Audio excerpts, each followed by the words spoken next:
France Rugby depth chart for 2021. What are we looking at this video? We're looking at the teams that Fabien Galthié has put out. Which players is he selecting? How much of the overall game time have each player been given this season? So, for example, has Dupont played most of the time at 9? Has Intermac played most of the time at 10? Who are their starting props, that kind of thing. We've already done this kind of video for South Africa. You should check it out. But in a nutshell, South Africa like to pick a very stable side, at least in 2021. They don't change it from week to week. They have their starting guys, their subs, and they tend to mostly change things up when there are injuries. We've looked at New Zealand. Different story. Very much in the rotation camp. Very rarely would you see, kind of one guy getting played week in, week out. They like to change it from week to week and kind of build a bit of depth. But obviously there's no perfect way to do it. There's arguments for building depth with rotation. There's also arguments for consistency, building chemistry between players. England and Ireland were a bit different because they had a Lions tour, which disrupted by taking some of their key players away. But we're looking at France. No disruption of a Lions tour. But the French did take a very experimental side to Australia, so we'll kind of see how things look. We will start with the front rowers, 1, 2, and 3. And I think overall they're looking pretty healthy. And it's generally a theme across Fabien Galthié's team that he's got a kind of, I don't know if you want to call it a favorite, a leading candidate who plays half or just under half of the minutes. It's not true with every position, but it's true with most. The second one usually plays around about between a quarter and a third of the time, and then the rest is divided up between several players. He's certainly selected more players than most of the other coaches have. He's divided the time up between more individuals than other coaches, but as I said, he didn't pick many of his kind of leading candidates for that tour to Australia, which is part of where that comes from. So you're looking at number 1. You've got Bai there in green, gets about half the time. You've got Glus there in blue, who gets about a third of the time. And then the other guys are all your backups. Foleta, Berkogni, Walker. I think Collingar might have played some time, but not enough to even register. It was like single-digit minutes. So, it's kind of pretty much, as I said, favorite, backup, and then the rest. Tight head, so number 3, a little bit more rotational, and that there's kind of 3 more leading candidates in tight head, and Hawass, who's there in green, Bamba, who's there in blue, and Antonio, who's there in yellow. Genuinely, those 3 guys get decent amount of time. Antonio's got just enough time there that you wouldn't consider him kind of a lesser kind of guy in terms of the amount of minutes he got, right? It's a decent chunk. And then Falatea, Umpoton, and Aldegheri are there sitting with kind of less than 10% each. So genuinely, they're kind of bit part players. For hooker, it's Marchand in green, which kind of makes sense. Barlow is there in blue. Malvaka is there in yellow, so kind of similar to what I said with tight head. First, second, and third, although leading into 2022, if we're thinking about changes, Malvaka may be there as the second choice because he's been in great form. And then you kind of bit part guys are Etriad, Shat, and Bulgari. But some of them maybe seem to be a little bit on the outer, like it was only maybe a year ago that Camille Shat was getting more time than he is now.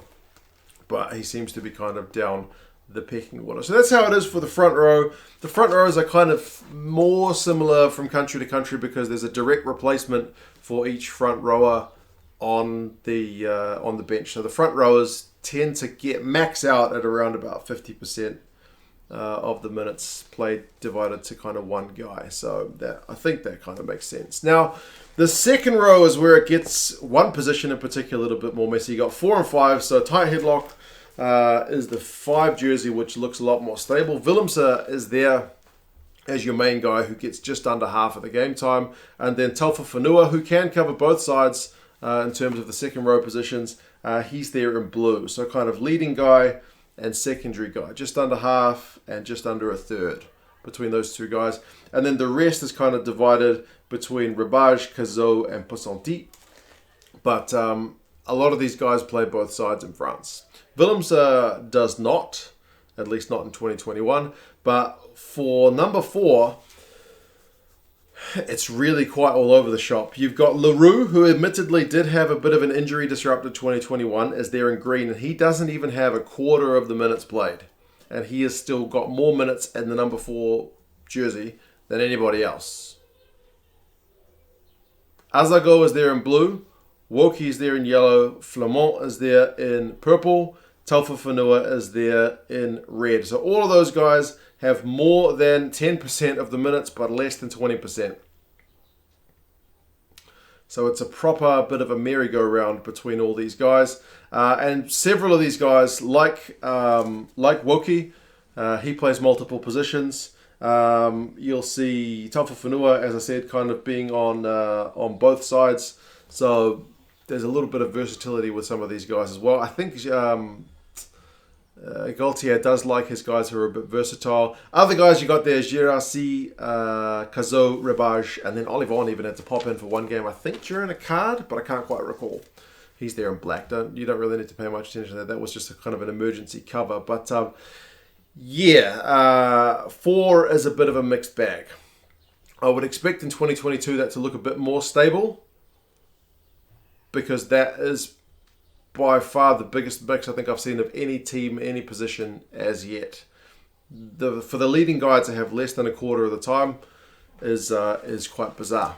But it's certainly a bit of built depth, I suppose. And I guess Leroux is the established guy, and it's whether a guy like, Woki, who's, as far as I know, a back rower, but he's been playing a bit of second row, whether he can overtake him, or a guy like Flamand, who's kind of come onto the scene, is a possibility. So we'll kind of have to watch that one with interest. The back row is a bit of an interesting one. I've put 6, 7, and 8.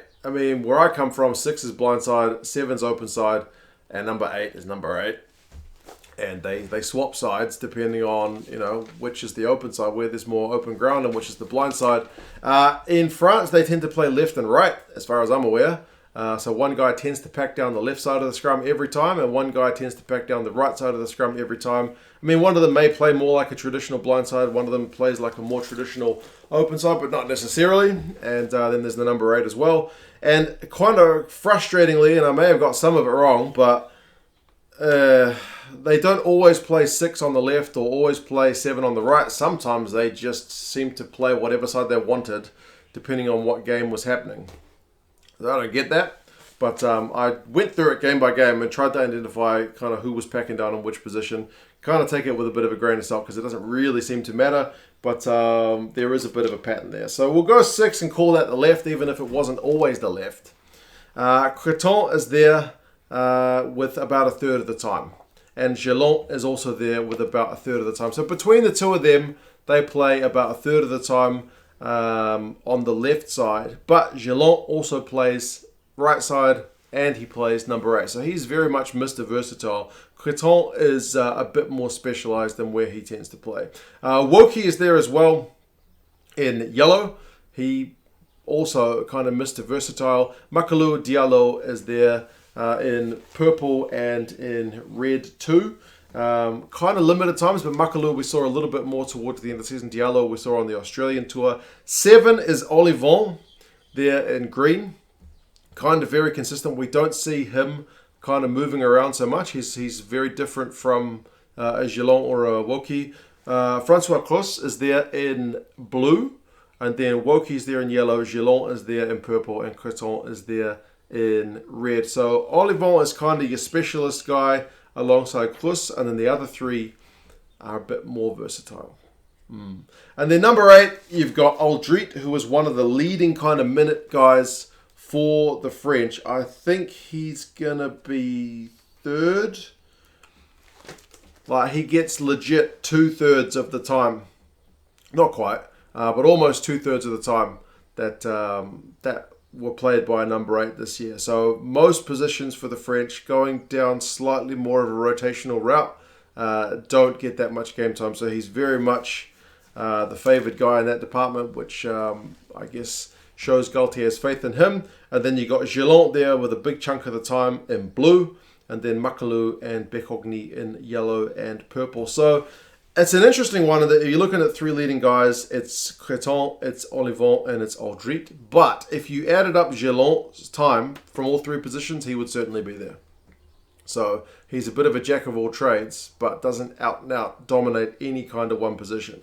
So yeah, looking at the forwards, it is a bit of a mix. I do see a general pattern of first guy, second guy, and then other. But it's also a bit of a trend for Galthié to like his players who can play multiple positions, like a Gelon, like a Woki, who really drop between two, like Talfa Fanua, who jumps onto both sides. Same with Kazo, Ribaj. Like a lot of these guys move from position to position under Galthié. So yeah, backs wise, I don't need to tell you who that green guy is for halfback. That is certainly Antoine Dupont with 2/3 of the time. And he's tried a few other options as the backup to Dupont, and that's probably all that person is ever going to be with that guy in the form that he is in. You've got Kuyu there with about 1/4 of the time in blue, and then Luku, Serran, and Ribaren there in red. So very kind of limited time for those three guys. But in recent times, Luku has been the second guy, but at least that was only kind of towards the tail end of the season.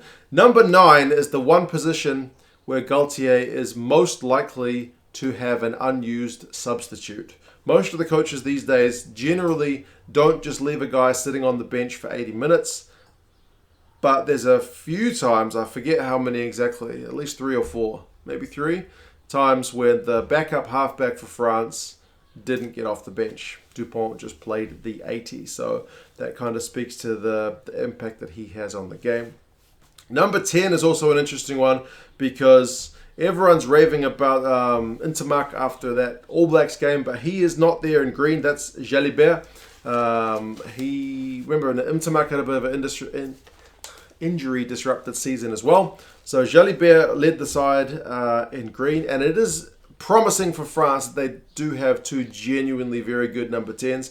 Intermark is there in blue, Carbonell is there in yellow, and then Astoy and even Jaminet, I think, popped in for a very brief time. But again, it's not one of those ones that you should worry about. When you're looking at 1% of the overall game time, it's kind of not worth worrying about. But yeah, it's mostly the Jalibert and Intermark show. With Carbonell, I do quite like that split, having a decent enough run that if he gets called on to play international rugby, it's not going to be something totally new for him. It's not just token time.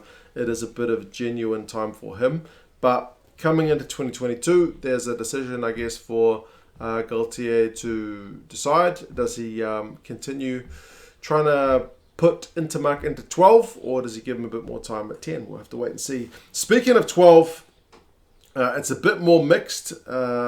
With Fiku there in yellow about 1/3 of the time, Danty there in blue about 1/3 of the time, and then Vincent, who kind of drops between the two, Intermark there in purple.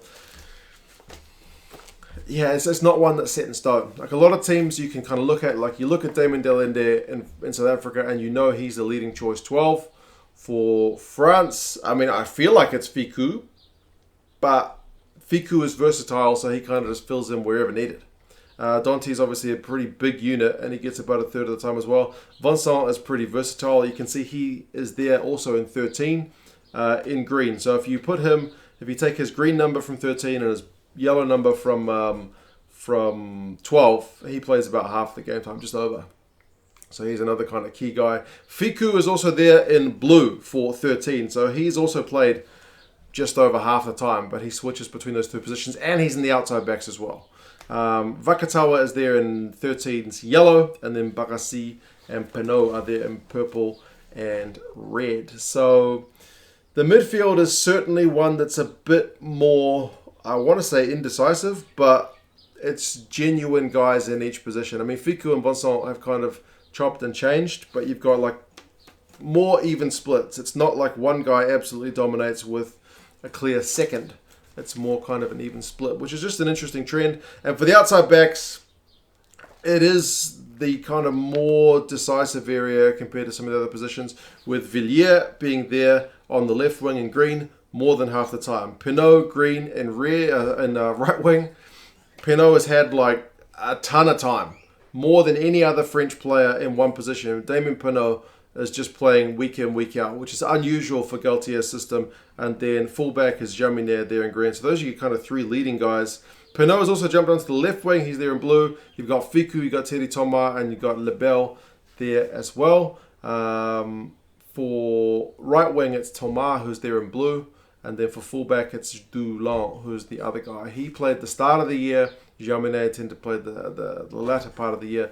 Bouthier is there in purple on fullback, and he seems to have kind of dropped out of the picture. So overall, it's a tough one to read. Like, there's certain guys who seem absolutely set in stone. Obviously, like Penaud, like Dupont, like an Aldrit. These guys seem very, very kind of Willems, maybe even to a degree. Seem kind of immovable. Marchand, I mean, some of these guys would have gotten their numbers a lot higher if they'd gone on that tour to Australia. But remember, they used that kind of as a time to build a bit of depth and still came out with pretty decent results, even if they didn't win the tour. But yeah, I feel like over 2022, if they want to win a Six Nations, maybe they need to play a bit more consistent.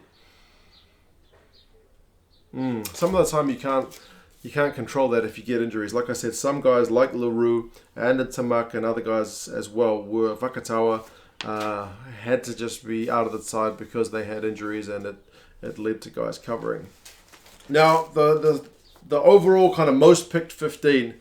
If you're looking at France in 2021, you got Baye, Marchand, and Hawass in the front row. I think that's pretty much the leading front row with Galthié. Leroux and Willems are the locking duo. Likewise, I mean, I think some of these guys may be under threat, especially because Flamand, like I mentioned, is coming along. Woki could be a guy who takes that position. Creton, Olivon, and Aldrit, the back row. But as I mentioned, Gillon is there overall, but he's just a bit of a Mr. Everywhere. Same with Woki. Dupont and Jalibert is 9 and 10. So no Intermac there. Fiku and Vincent is 12 and 13. And Villiers, Penaud, and Jaminet are there in the back three. So the interesting ones, I think Camille Shah is probably done based on what we've seen. Bouthier, I mean, he had a big 2020, but he already seems to be kind of out. The backup to Dupont, I don't think is decided yet. As I said, you've had Kuyu, you've had Luku. I mean, I don't think Ribéren's going to get any more time. I think he's probably had his moment, but that was very brief, and that was only a tour to Australia. The breakthrough guys, are we looking for Flamand to kind of come through and steal a spot in the next year? Lebel as well on the outside backs? Possibly. What do you do with Intermac? Do you play him at 12 or do you play him at 10? And then what do you do with Jalibert? Does he go to the bench? It is a interesting situation. Galthié certainly has a fair bit of depth. I make out that they used around, I think, 56 players, which is more than most. The New Zealanders and the South Africans used in the 40s. I think 45? Was it 49? I know it was in the 40s. Whereas the Irish and the English used in the 50s because they had a Lions tour. So France have kind of generated their own similar situation by taking so much of a change team to Australia and playing those three games. Now, if you look at that starting 15 that I mentioned, the guys who played more minutes than anybody else in their starting position, overall, those guys have played 47% of the total minutes, which is low. Like the South Africans, the guys who played the most minutes in each position played like 65% of the overall time. So all the rest of the guys outside the starting 15 had to live on, the remaining minutes, which is not that much. Whereas for France, the guys who didn't play the most minutes in each position have still got 53% of the remaining minutes to go. So yeah, it's similar to New Zealand.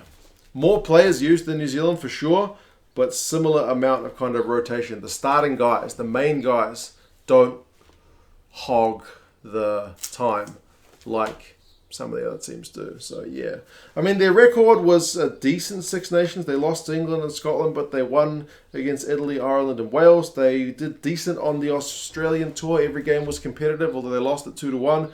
And then the autumn was really where they shone with 3 wins, Argentina, Georgia, and famously that one over New Zealand. So, yeah, it's an interesting one with France. Like I said, it's a lot of rotation. It's a bit of experimentation. Galthié likes the players who are versatile, which I can kind of understand, especially at a World Cup. He seems to be not afraid to use players in positions which might not be their preferred or what you would assume is their best position. Like, I know Insamax played 12 before, but he's played him for a couple of games at 12. He's experimented with Woki in the second and the back row, along with at left and right flank. Gelon just goes everywhere in the back row. Yeah. Pinot even dropping, from wing to wing and then a little bit in the midfield. It's an interesting one with France. Still waiting to see how he goes in 2022. Like I mentioned, he's kind of a harder one to predict, but I would assume 2022 is going to see fewer players used than we saw in 2021, and maybe a bit more narrowing, but they could use 2022 as another building year. I'm not sure. I feel like by 2023 you need to be more or less decided on what's going to happen. And I guess between now and then we will see some guys break through into the side. Some guys will lose their places. But yeah, I mean, Dulon in one season seems to have gone from the favoured guy to backup guy. Bouthier in 1 year seems to have gone from the favoured guy to an unused substitute in some of his games. So yeah, it is a tough one to see. But anyway, gone on for 20 minutes. Thank you guys for watching. Let me know your thoughts on the French side. How do you reckon they're going to go in 2022? Do you see more of the experimentation that we see from Galthié, or do you think he is going to settle down a bit? Thank you to the patrons as well who support the channel. These videos take a wee while to prepare, so that support kind of gives me the time to do that. So much appreciated. But cheers, guys. Thank you all for watching, for subscribing, for liking, commenting, and I will talk to you guys again soon. See you later.